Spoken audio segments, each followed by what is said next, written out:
Alright, so I'm back, and today we're going to take a look at the Takara Henkei Inferno from the Universe 2.0 mold.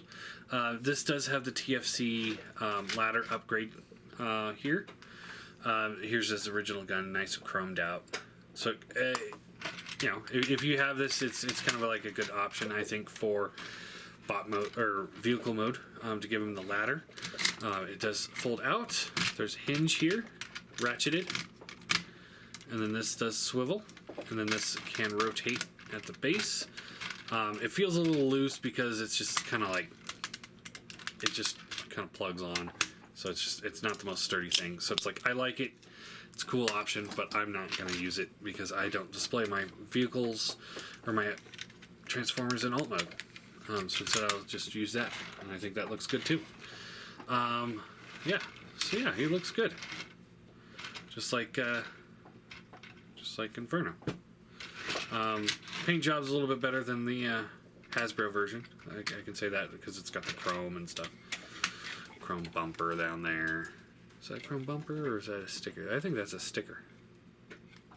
Yeah, that's a sticker. But yeah, it looks good. I like the red paint on the wheels. This red paint back here is nice. It would have been nice if they would have painted the whole figure. So it's just the red molded plastic. That would have really set it apart. But, yeah, it is what it is. To transform it, you want to fold this piece here out. This whole section here will come up like this. And then you can fold this in. You see more chrome shows up there. Again, out. In and around, more chrome. Pull the arms out. These can fold to the back. Rotate the wheels in. Rotate this in. Flip down the bumper. Untab the legs. They rotate around. Rotate around. Flip down the feet. This will rotate around like this. Folds down. More chrome.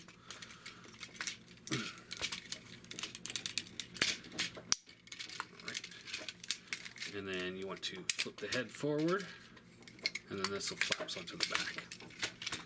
And there's Inferno in bot mode. Yeah, it looks good. It's got a nice, lots of little details on the head.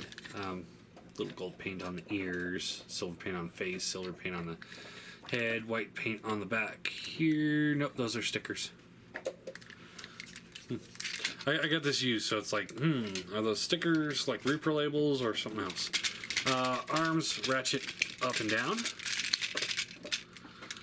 in and out, bicep swivel, bends at the elbow, hands rotate. There is no waist swivel. Legs are on these hinges here, so you get up and down, and then you can rotate them and get them out like that if you need to. Bends at the knee. There is a swivel right below the knee, so you can get it out and then swivel around like that. You know, do stuff like that if you want to. It just takes a little bit more work. I'm not a fan of that engineering there. Foot has a tilt in it and a little bit of a rocker. So yeah, well, I think he's pretty good.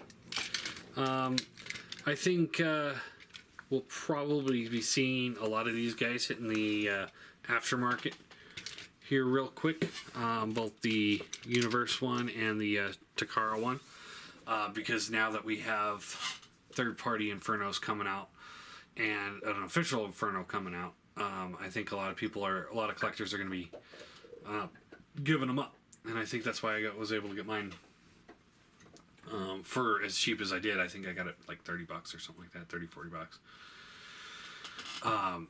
Yeah, and I think a lot of people are going to be dropping those things pretty quick here, just because it's like, don't need them.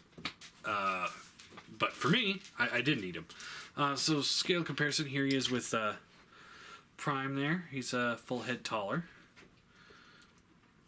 Seeker Legends.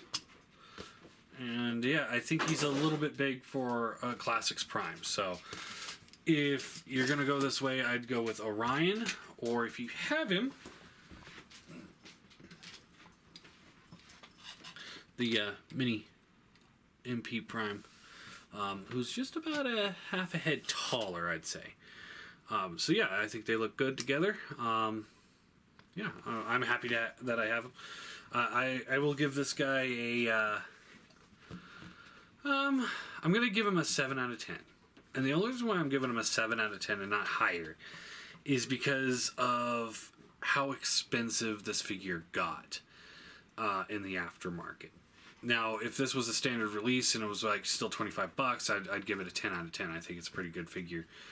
But because it's, you know, we're talking aftermarket and I've seen these things go well over $100, I would not spend $100 on this. I wouldn't spend more than like $40 on this.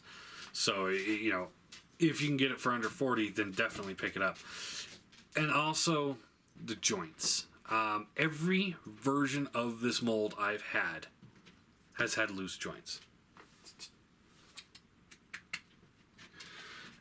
So it's just I think it's a plague of the mold and not just the individual figures at this point. It's every single version of it has had loose joints. You can see he just seems a little floppy. And like I said, I mean it's not from the previous owners.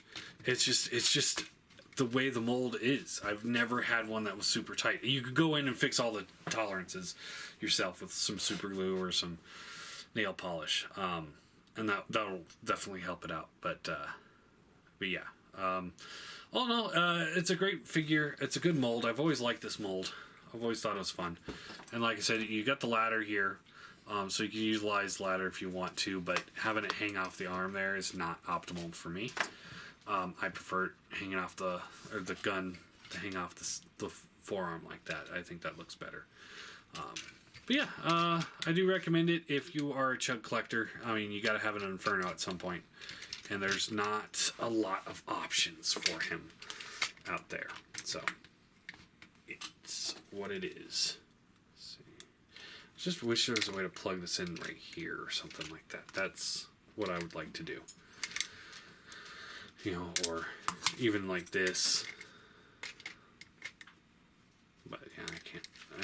I don't see any places to plug it in. So I don't know. Maybe I'm doing something wrong. If you guys happen to know something more about this than I do, let me know.